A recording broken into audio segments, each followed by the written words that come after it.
You ask Tiger to solve. This deals with linear equations with one unknown. The final result is x equals -1. Let's solve it step by step. Simplify the expression. Group like terms.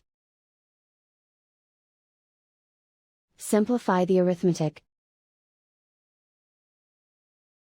Group all constants on the right side of the equation.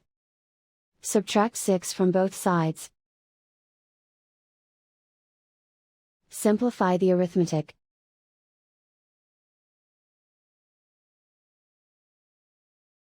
Isolate the x. Divide both sides by 6. Simplify the fraction.